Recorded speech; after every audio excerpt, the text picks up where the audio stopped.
Councilmember McGarvey, Here. Vice Mayor Budge, Here. and Mayor Terry. Here. And for the record, Councilmember Skokeland and Councilmember Sander will be absent this evening. Thank you. And will the clerk please read the television announcement? This meeting of the Rancho Cordova City Council is being videotaped with closed captioning in its entirety and will be cablecast on Metro Cable 14, the local government affairs channel on the Comcast, Consolidated Communications, and AT&T Uverse. Today's meeting will be repeated Friday, February 24th at 6 p.m. and Monday, February 27th at noon on Channel 14. A DVD copy is available for checkout from any library branch. A copy can be ordered from the city clerk's department, and a webcast of this meeting will be available on the city's website within 48 hours of adjournment of this meeting. Thank you. Next, we'll be doing our Pledge of Allegiance, and then I'll ask the audience to please remain standing for the invocation. An announcement that Michael Hughes from United Methodist Church of Rancho Cordova will give the invocation. And we will be led today for our pledge by our Chief of Police, Mr. Pittman.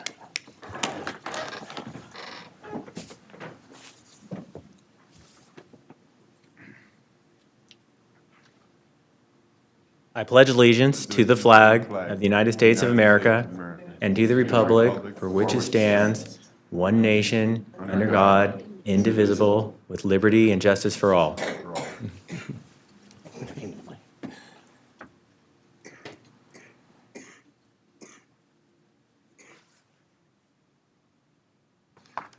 Bow our heads. Almighty God, whose great commandment is that we shall love our neighbors as ourselves, and who has taught us that we should do to others that we'd have them to do to us. We ask your blessings upon the mayor, the council members of this city, and upon everyone gathered here today.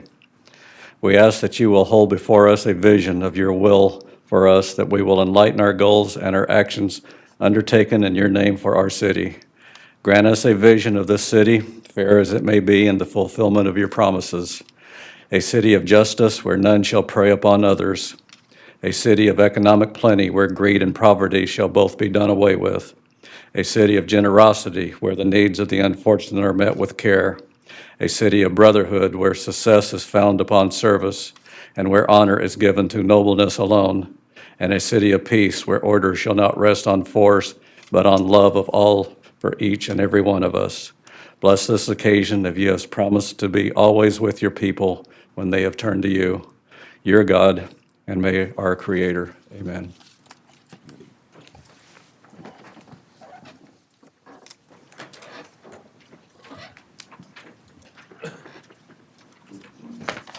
We have no presentations tonight.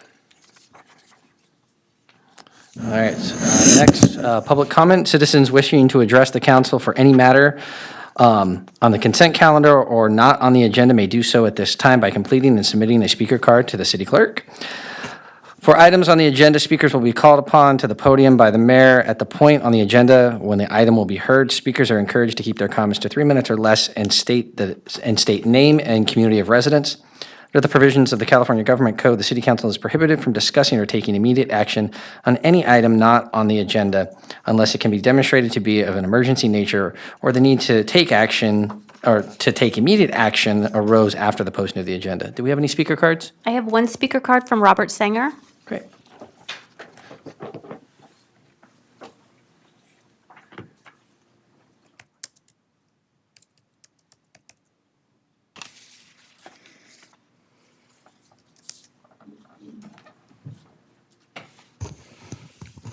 Good evening, Mr. Mayor and council members.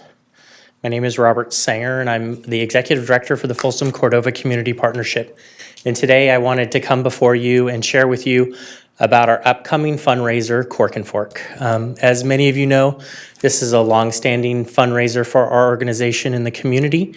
And I wanted to share with you as well as the public about its upcoming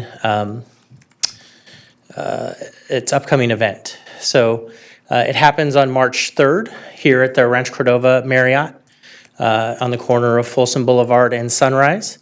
We plan to have over 30 vendors there. It is a wine and food tasting event, but the event has grown over the years. So in addition to the fundraiser that we have for food and wine tasting, we also have distilleries, cideries, wineries, and breweries there. So it's grown quite a bit. In fact, this year, we actually had to turn away a few vendors that wanted to come and be a part of the event. This is the first year we've had to do that because of the size of the venue that we have. So we're excited about it. Tickets are $25 in advance or $40 at the door. Tickets are sold online at corkfork.org. And we hope to see you there, as well as the residents of Rancho Cordova. Thank you very much. You're welcome. I think we got another speaker card. Yes, I have one more speaker card from John Brungart.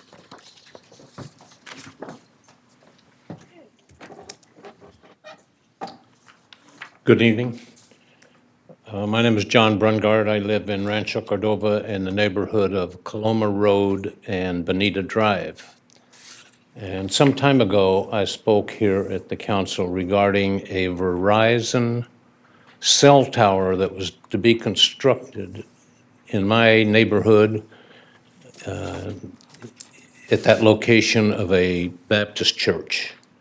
And I'm here to find out what the status of that construction is, if it's still on the agenda.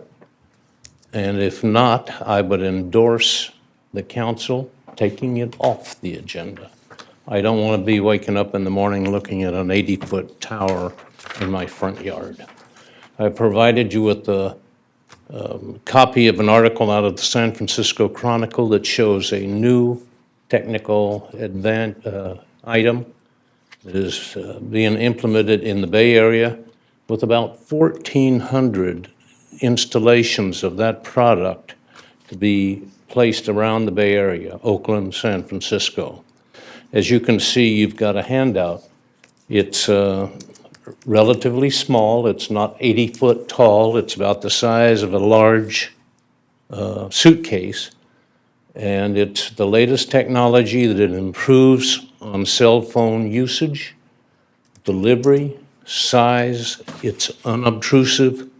And I would recommend, if this Verizon tower is still on the agenda, that it be reconsidered. So my real question is, what is the status of Verizon's cell tower?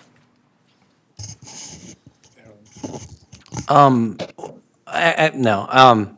You could probably talk to our community development directors right over there.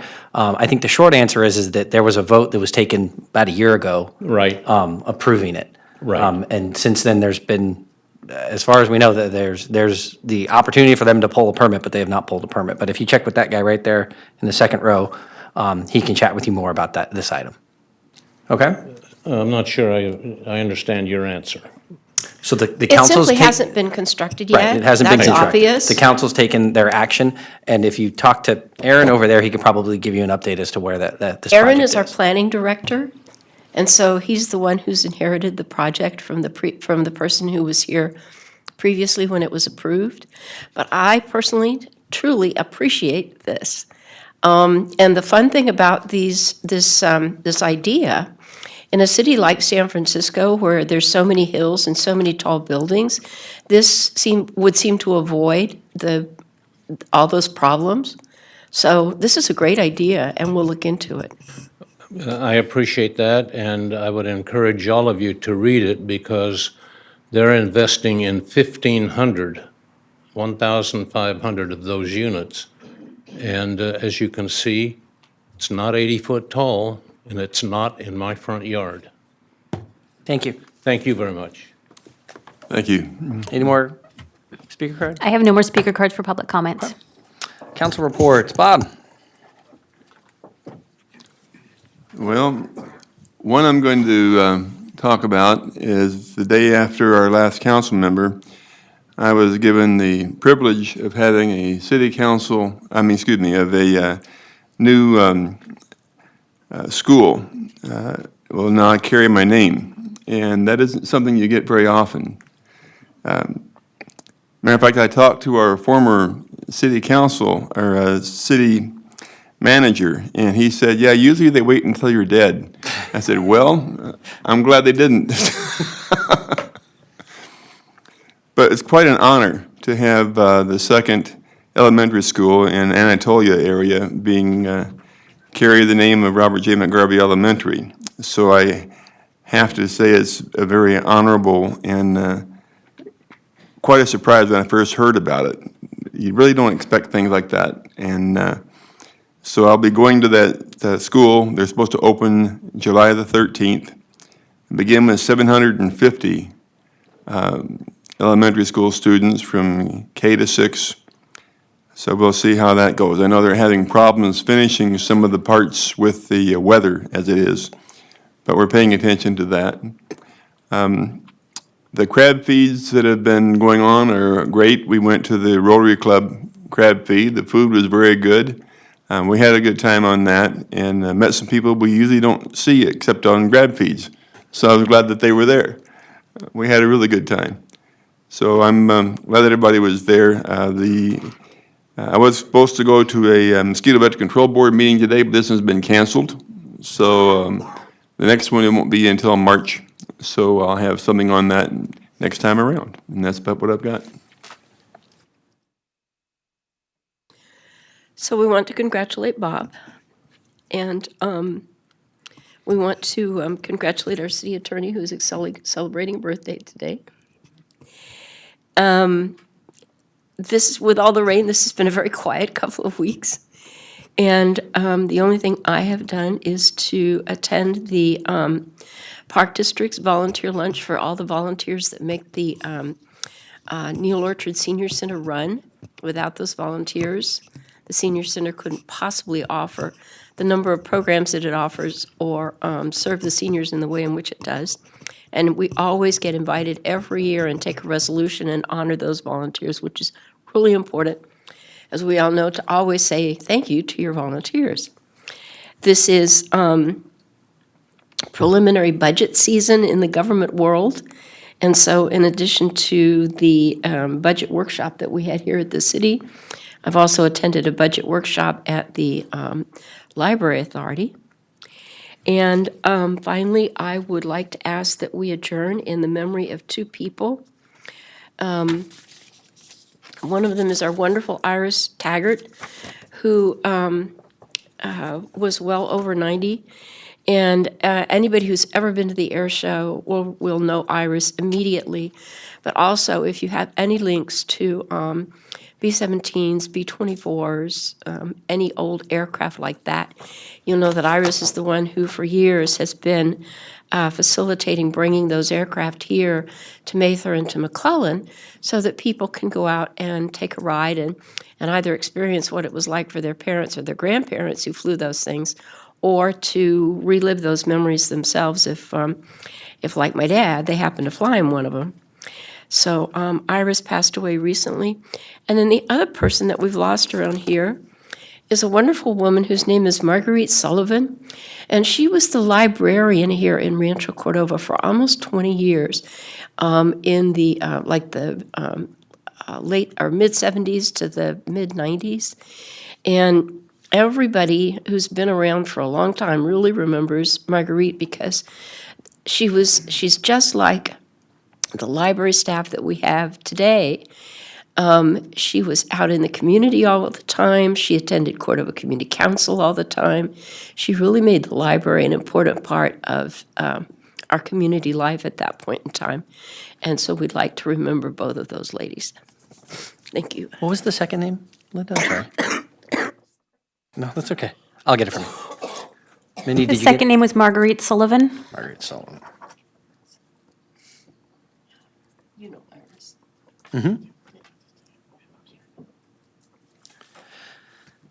Thank you. So I'll be brief. It was an honor to join Bob, and Ken Cooley actually showed up to for the vote by the school board as the Rancho Cordova member on the naming committee.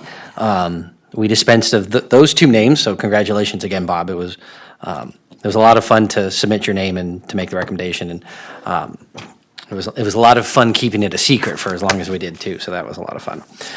You did that well. Thank you. And the students are excited. My wife is actually joining the parent faculty organization. They had their first meeting last Thursday, I want to say. So they're working on figuring out what the mascot's going to be, what the school colors are going to be. There's all kinds of fun stuff. I will say that working on naming schools is a lot more fun than being on a school board and closing schools, which is all I got to do while I was on the school board.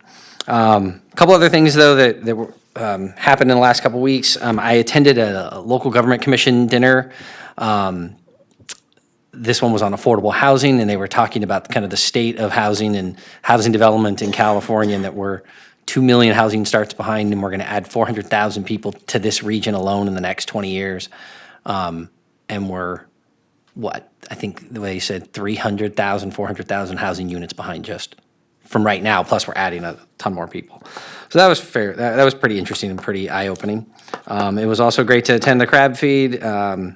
Yeah, it's funny. Yeah, there's people that you just don't see all year until you go there, and then you see them, and it was great.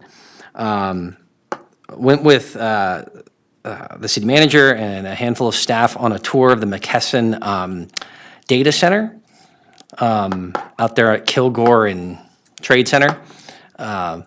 Very impressive facility that they got going there, and learned a little bit about the air commission's requirements around their emergency generators that they run there. So that was interesting.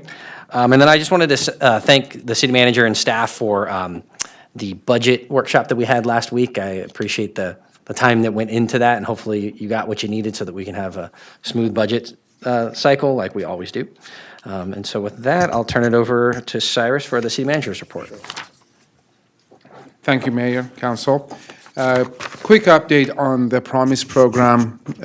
We had a meeting this morning with some of the staff members from Folsom Lake College, and they told us that as of today, they have received 98 applications for the Promise program. And some of the challenges that we will be facing, and we hope to be able to come back to you, the City Council, at some future time to seek some guidance. We have received, of the 98, we know that about 11 of those are for students who do not live within the city limits, but do attend Cordova High. So we have an issue to deal with that, and we're trying to see if we can get some nonprofit organizations to, I'm sorry, some businesses actually, to be able to help us with that work. Also, the program, the application period stays open through March, so there's still quite a bit of time left. And if the number of applications received exceeds the amount of available funds, that's another challenge that we need to overcome. So those are kind of things that we need to be thinking about as we think about the program. The other quick update that I wanted to provide you to Council is when last two Sundays ago, when we had the incident with Oroville Dam, I took the liberty of reaching out to my counterparts at the cities of Oroville and Yuba City to offer help, and they acknowledged our offer of help, thanked us for it. I just wanted to make sure that, thankfully, hopefully, we didn't have to intervene, but there was a time that we felt that things could get out of hand, that we needed to lend a helping hand. So that's all I have for tonight, Council. All right, thank you. One other thing I didn't have on my notes, but I do see that Maria's in the back. I wanted to thank her and the communication staff for helping me with my speech last week at the Community Council luncheon. So thank you very much. Moving on to consent calendar items. Consent calendar items consist of matters deemed routine and non-controversial by staff, unless a member of the council wishes to pull an item for individual consideration. All will be approved by one motion. Anything that we need to pull from the consent calendar? Seeing none, I'll move approval of consent calendar items 9.1 through 9.10. And do we have any speaker cards on any items? I do not have any speaker cards on these items. Great. So I got a And motion. second that. And we got a second. Roll call, please. Councilmember McGarvey. Aye. Vice Mayor Budge. Yes. And Mayor Terry. Aye. And for the record, Councilmember Skoklin and Councilmember Sander are absent this evening. All right. We have no consent public hearing items. Man, this is going to go quick. Well, actually, it's all on his shoulders now. Let's see, moving on to 11 public hearing items. We have amendments to Title 23 zoning code of the municipal code regarding allowed uses for the office professional mixed use zone. Thank you, Mr. Mayor, members of the council. I will be brief. So this is a follow-up to our recent city council workshop that we had on this subject.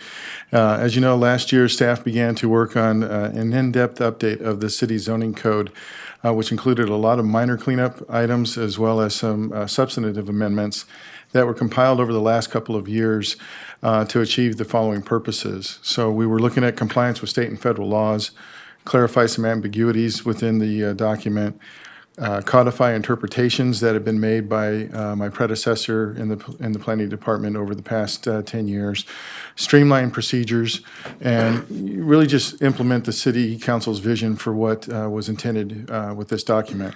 Something that's 13 years old, and with all the changes that you see going on in a local jurisdiction such as ours, it's important to make sure that we stay current and that it accurately reflects the council's vision for what we're trying to achieve. And the zoning code is a very important tool for how we do that, and so it's important to make sure that it's updated and accurate and reflects the ultimate vision for the council. So we've been working with the council on a comprehensive update, really. We've looked at all 457 pages of the document. We've been working with the council on a variety of different issues, in addition to working with the council subcommittee that was appointed by this body to help us with that effort and make sure that we're touching on all the things that the council was interested in looking at. So we first met with the council at a workshop in November 29th last year, followed up by one on January 10th, the beginning of this year, and then most recently, just a couple of weeks ago, on February 6th. And it was at that particular meeting that we talked about some specifics related to a variety of things, but specifically one of the things that came out of that discussion was some necessary updates to our zoning code with regards to business parks. Now, since I've been here, the importance of the city's business park has been stressed very highly, that it's important to make sure that these business parks, which are a regional asset, but especially a local asset for the community in terms of our jobs, housing balance, and really contributing to the overall quality of life, that these business parks remain high quality, attractive, and functional. And so as we went through this zoning code update process, there were some peculiarities that I noticed as we went through it, and I brought those to the council's attention. And so what we've been really focusing on is, in the zoning code, is specifically the Office Professional Mixed Use Zone District, or otherwise known as the OPMU Zone District. And as you can see in the screen there, I won't bother reading it, but realistically, the zoning for OPMU is really defined as office buildings and business parks that are the primary use. And secondary uses would be things of retail and residential support services or uses, but not as the primary use. But as you look at our zoning code, there's a couple of areas that need to be clarified in that regard. And so in looking at our zoning code as it currently is drafted, there's some peculiar uses in there that we felt after talking with the council that we brought to you that didn't really implement the vision that had been described in that zoning definition. And so when you look at the zoning definition and the allowable use tables, you see things such as veterinary facilities, kennels, mortuaries, funeral homes, drive-in and drive-throughs, car washes, and service stations. We believed, and we brought this to the council at that workshop, that these are not really compatible with what's intended and planned for or envisioned with the OPMU zoning district. So our recommendation is that we're going to propose to, with the exception of car wash and service stations, we'll recommend that those other uses not be allowed in the OPMU as opposed to being principally permitted. And then with regards to car washes and service stations, that those would be changed to a conditional use permit process. The second piece of this zoning code amendment that we talked about is also relates to the development standards. In the zoning code, there is a requirement for the development standards that the predominant use type, in other words, the most important use for that zone district is office use. makes sense. It's in the title, so it would make sense that office be the primary use. And again, this other uses be support services or support uses. Unfortunately, there's a couple of other uses in there that make sense to have in the OPMU zone district that do not have an office component to them. And these would include things like hotels, hospitals, banks, financial services, and even public assembly uses. Those are all, in our professional opinion and in talking with the council, consistent and compatible with the zone district for OPMU. But unfortunately, they do not include an office component. So what's necessary to allow that to happen is some clarification in our zoning code that we've provided in the attached ordinance, which essentially says that other standalone uses, such as these mentioned here, would be allowed as standalone uses and not have the requirement to have an office component to it. So we believe that with the changes included in your ordinance tonight, that those will accurately reflect what the vision is for the OPMU zone district. We've proposed to clean these up based on the conversations we had at that workshop. And this is just a map of where the OPMU districts occur in the city. And we feel that with these changes, it will make for a more compatible and achievable land use designation, and therefore we're recommending your support tonight. Okay, any questions for staff? I have two questions. Go ahead. In looking through the use tables, I completely agree with you about the changes that we discussed in the workshop and that you've proposed. And I agree with the policy that you've applied into making those decisions. There remains some recreation-related things that seem as though they should be conditional uses as opposed to things that are permitted outright. So that would be one comment, but the second comment would be that on page, and it's either page 89 or page 221, depending on whether you're looking at depending on which numbers you're looking at, both appear on the pages. But it's a chart of the attempts to express the development standards for all the mixed-use zones. Mm-hmm. And I couldn't figure it out. So, there's, aside from what's on the page and all the things that are supposed to be deleted and the things that are supposed to be added and whatnot, I really couldn't figure it out. So I'm hoping that before this goes to print, you'll look at this chart again and see what you really want it to say and work towards a chart that says what you want it to say. Thank you, Vice Mayor Budge. What we did for this particular chart is to use the methodology that was already established and update the footnotes accordingly. But as part of our comprehensive update that we're actually working on, we can look at a way to simplify this and make it more manageable. Good idea. Thank you. Bob, any questions for staff? No, I don't have anything on that. Thank you, Linda. So if there's nothing else, do we have any public comment on this? I have no public comment. Would you mind opening the public hearing? Yes. So we'll open the public hearing, And I do have no speaker cards. and we have no speaker cards. I'll close the public hearing and ask for a motion.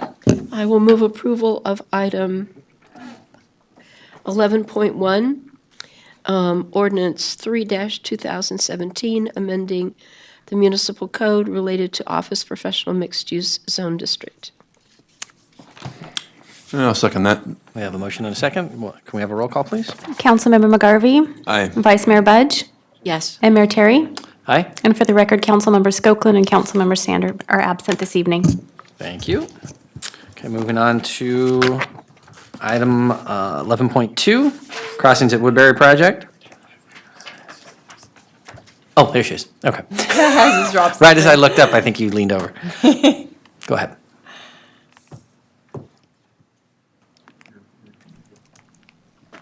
Let me back up. Good evening, Mayor and council members. My name is June Cowles, and I'm senior planner. So tonight before you is crossings at Woodbury Way. I'm going to go through just the location, current zoning, and the history of the site, and then, of course, the project request. What's next? So it's located between Folsom Boulevard and Woodbury Way, and that's within the Folsom Boulevard specific plan. The current zoning is commercial mixed use, and high-density residential, Folsom Boulevard specific plan.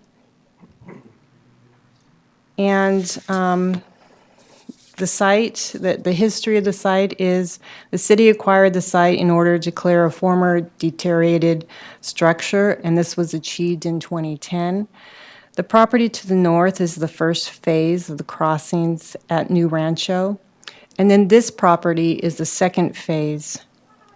Since 2013, the site was proposed to be developed as a 48-unit senior project, but funding has been unsuccessful. This conversion from senior to family affordable apartments was brought before the council on January 17th in order to get some direction, and the direction was to proceed. And so the project request is for the Folsom Boulevard specific plan amendment to include the following: to rezone the project site from commercial mixed use and high-density residential to residential mixed use, and revise the appropriate FBSB land use map from Folsom Boulevard commercial mixed use and Folsom Boulevard high-density residential to Folsom Boulevard residential mixed use. A project request for a parking exception to allow for 1.6 spaces per unit, a total of 45 parking spaces, and then a major design review. And that will be three-story multifamily buildings with surface and understructure parking, a garden, a play area, and then a pedestrian connection. So the existing, of course, is the commercial mixed use and high-density residential. And then the proposed land use is residential mixed use.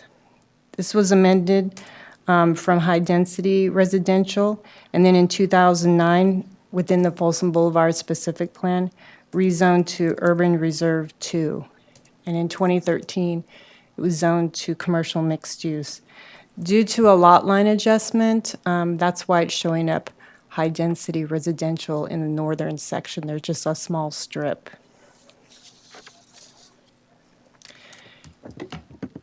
And in your staff report on page 5 is the zone descriptions. The request is for residential mixed use, is similar to the previous urban reserve zoning district, and allows for 6.1 to 40 units per acre. The proposed project is 28.9 units per acre. And this shows the complete Folsom Boulevard specific plan, land use plan. And it shows RMU along Folsom Boulevard existing between CMU zoning. The findings are included in the staff report for the rezone. That's on page 6 and 7 of your staff report. The second request is for the parking exception. So within the Folsom Boulevard specific plan, there's an exception that the underneath real-world challenges, the desire to provide additional flexibility for projects that will benefit the community in specific identified ways. An applicant may request that the City Council approve an exception to allow a development project that does not strictly adhere to the specific plan or to other city development standards. In addition, in the zoning ordinance, section 23.710.050, it includes incentives and bonuses allowed and a reduction in the site development standards or modification of zoning code requirements. So requirements would include the ratio of vehicle parking spaces that would otherwise be required and results in identifiable, financially sufficient, and actual cost reductions. So on page 7 of your staff report, it shows the 28 units and 45 parking spaces, and we'll go to the site plan. And that's 1.6 spaces per unit. So 25 of the parking spaces are under structure, so they're going to be like carport. 6 are going to be underneath the carport, that's in the northern section, and then 14 surface parking. So the findings for the exception is on page 7 and 8 of the staff report. The major design review shows the three-story multifamily buildings, so parking under structure, and the interior of the site is included with the parking. There's a play area and garden, and the building is facing Folsom Boulevard. So it is consistent with the RMU development standards. The pedestrian connection, I'll go back, is along the eastern portion of the property line. And this was just an illustration of the pedestrian connection between Woodbury Way and Folsom Boulevard. There is a condition of approval included, and that is to require applicant staff and the police department staff to work on the design utilizing the crime prevention through environmental design, low landscaping and lighting for that area. And these elevations are similar to crossings at New Rancho to the north. Condition of approval is included for architectural features to the entrance, which may include the trim around the window or open slat awnings over the windows. The buildings are consistent with the Folsom Boulevard specific plan development standards and the city design guidelines. And then this shows the elevations on the side and on the interior where it would have the carports underneath.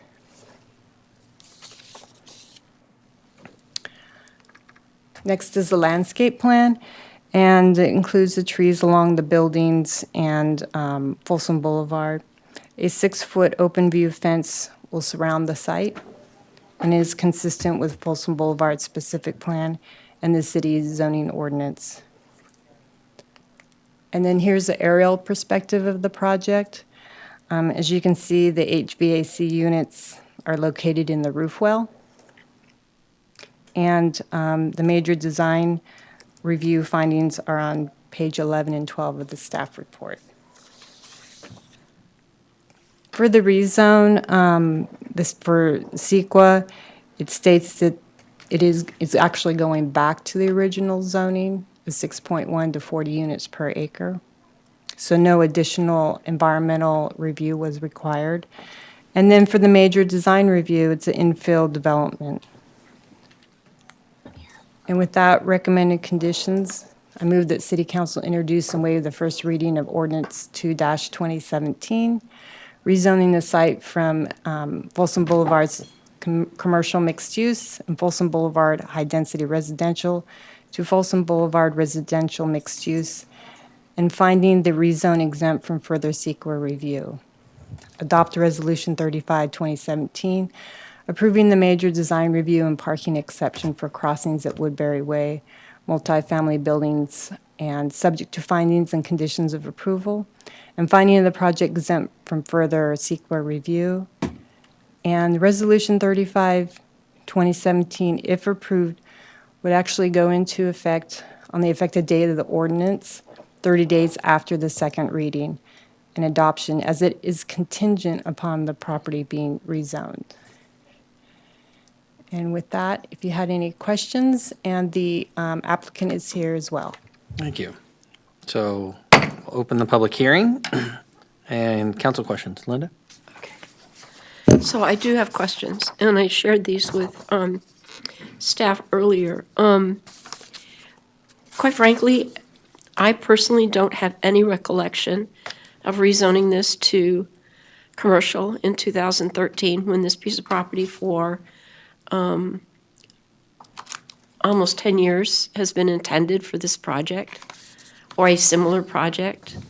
So was anybody able to find out why it was rezoned? I mean, looking in that area, it was a major amendment to the Folsom Boulevard specific plan. And at this point, I think it was just maybe overlooked, that site. But that was the most, on 2013, was they did a big. So it was caught up in a large rezone? Yes, that's what it seems. Okay, so. This was part of when we put in those, what did they call it? The different points that we had of where we wanted to protect, the pulse points. And this was one of the ones that No, pulse points were actually an invention of a consultant that we had a long time ago. But we chose two of them not to include. This was one of them probably because of how close it was to where Viva is now. and So Rayleigh's just a question for the city manager at that point. This is one of those things when since nobody knew it was happening and it doesn't seem to have any consequence, I personally think we should seriously consider not making an applicant pay for something that we probably didn't intend to happen. And I realize that that's a major policy question on your point, but on your perspective, from your, under your purview, but that would just be, to me, it's not polite to make somebody pay for an error, what was clearly an error on our part. Okay, so that's one point. We can certainly look into that. I appreciate that. So that's one point. Secondly, the pedestrian access, you can't tell from our exhibits because of the scale, the size, but do you know how wide it is? It's 15 feet wide. Okay, so so as you apply SEPTED principles to that, then obviously we want to prohibit somebody from driving down it.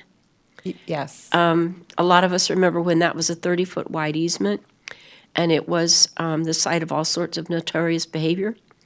So we want to make sure that there's not a potential for that to happen again. Right.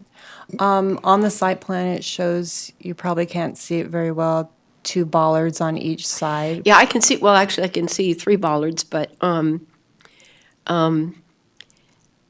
somehow or other, having lived across the street from a park for 25 years, somebody always seems to manage to come up with a vehicle that can drive between bollards.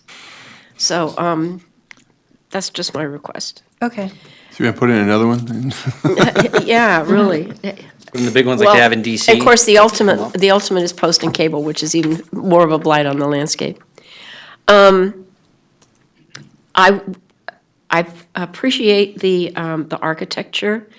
It looks to me as though the building facades have good articulation, and that's really critical because when we contrast this particular project with the more recent 2- and 3-story townhouses at Cap Village, and the fact that all they did there was paint blobs of color on the building, which looks absolutely ridiculous. It's always important that we have good, well-defined articulation where we can change color. And I know that you've both worked in jurisdictions where that was very much of an important point. And your slides here bring up another point that relates to that, the fact that what we got in our packet was really nice, rich color. And it got diffused on this slide. And so I was hoping that somebody had submitted a color board so we could see what kind of colors it actually is going to be. Yes, they brought in just the color as far as the numbers, and we were also looking at enhancements with the applicant. They weren't ready to go when the staff report went, but they were looking at enhancements to that elevation, to the front elevation. Right, and I appreciate that. We just, for good, bad, or indifferent, we don't live in a world of bland colors right now. This is not an era of bland colors. This is not when everybody painted things pink and aqua and sage green. So we really want to make sure that our physical appearance keeps up with what's the trends today. Correct.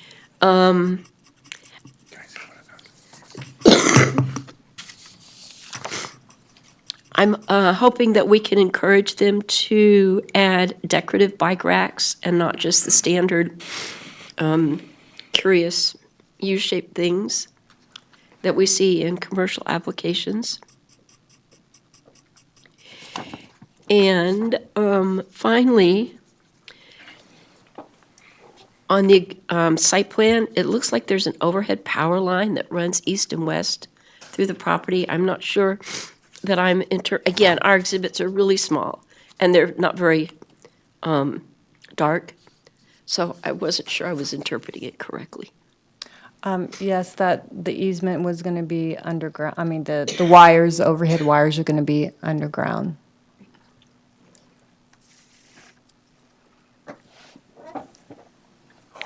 Great. Any questions, Bob? No, I agree with Linda about the removal of that fee with an error on our part. So I think that would be a good amendment to add to this. Okay. And we have no speaker cards for this item. What's that? Did the applicant have a presentation? If you'd like, sure. Evening, I'm Mark Irving with Urban Housing Communities. June did a great job of presenting the project in what has gone through. We certainly would have liked to have seen it as a senior project, but the way the tax credit financing works, it always kind of fell in between and didn't get the allocation for the tax credits. To answer a couple questions, yes, my roommate would have been able to figure that out. So we'll add a bollard in the alleyway because his vehicle would go through those bollards. So we'll add an extra bollard. Mark car or a Fiat? It was a Le Car, a French, one of those Peugeot, whatever, okay. little ones. So it would be appropriate to add that. In terms of the enhancements on the building, we did go back to staff. We spoke with the contractor. We're waiting for another bid as well. And it's actually, as a prevailing wage project, less expensive to have all siding. So we'll have horizontal, vertical, and flatboard siding throughout the structure, no stucco, and with the multiple colors. And in terms of the bike racks, we have tuck under open garages.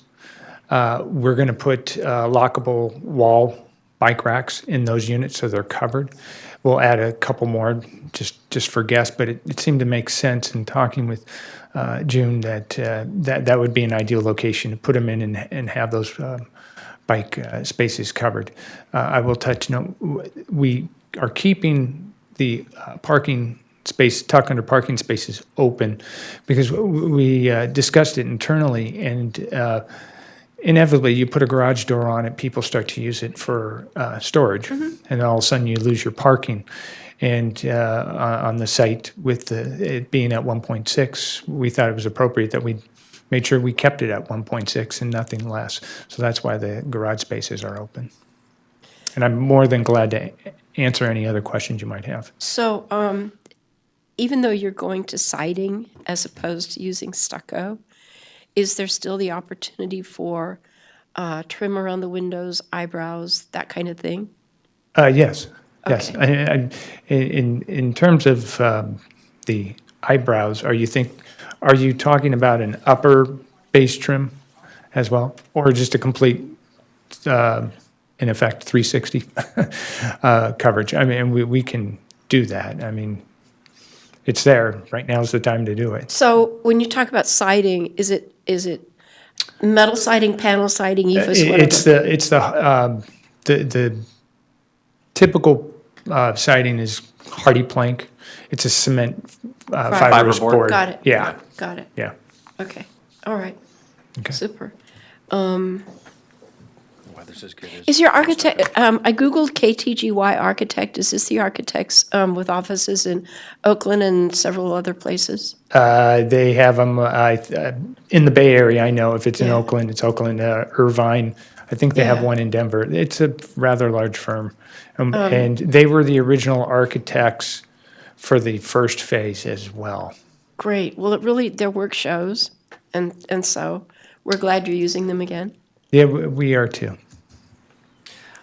I just had one clarifying, because I heard, and I don't know if I saw a picture of the tuck under parking, but you described it as tuck under parking, but then I heard carports. Okay. So that's actually the bill, okay. I'll be glad to explain that. So Okay. there's 25 spaces that are tuck under the unit. There's additional 6 spaces, I believe it's 6, that will have covered carport space. We'll also use that area for solar Okay. on the carports. Great. Yeah, that's helpful. I heard it referred to in two different ways, so I just wanted to clarify. Okay. I like that idea of using the solar, because anything you can do that. That'll make it easier for the for you, for one, but easier for the residents too, because it makes such a huge difference on the what we're trying to do today. Well, right now, we're proposing 34 kW of solar, 1 kW per unit. That would be a virtual net meter, and then 8 kW for common area. The biggest issue with the solar, quite frankly, is always finding the good real estate to put the panels on, whether it be carports or roof space. We do have some western and southern facing roof spaces on the project, but some of it's northern facing. We don't want to put solar there because it'd be very inefficient. Yep. Okay, thank you. Thank you. Very good. So with that, Thank you. I'm glad we're changing stagger in to something a little bit nicer. I'll close the public hearing and ask if there's a motion. Okay, I will move that we find the environmental documentation adequate, appropriate, and that we introduce and waive the first reading of ordinance number 2-2017, approving a zoning amendment to the Folsom Boulevard Specific Plan Land Use Map, and that we adopt a resolution number 35-2017, approving the parking exception and the major design review for this 28-unit affordable multifamily housing project. And I'm going to second that. Okay, roll call, please. Thank you. Councilmember McGarvey? Aye. Vice Mayor Budge? Yes. Mayor Terry? Aye. And for the record, Councilmember Skoklin and Councilmember Sander are absent. Thank you. Before we move on to item 12.1, I wanted to just note for anybody that is waiting here for item 12.2, the update of possible bridge development on Folsom Boulevard will be postponed to a later date when Councilmember Skoglin and Sander can be in attendance. So if you were waiting for 12.2, we will not be covering that tonight. So you can go home and rest.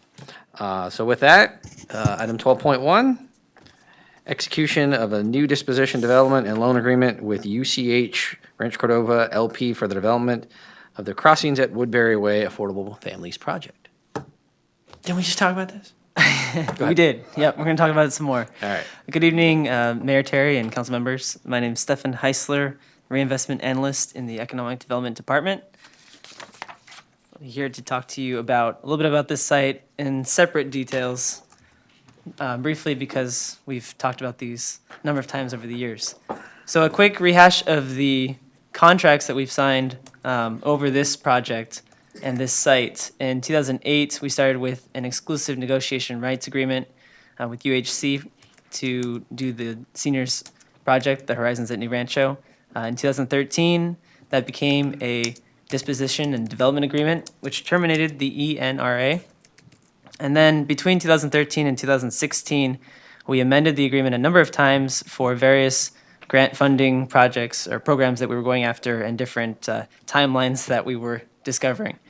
So we ended up with a DDLA in 2016, and tonight, with this action, we will be terminating all prior DDLAs and agreements and executing a new DDLA, Disposition, Development, and Loan Agreement, for the Crossings at Woodbury Way Families Project.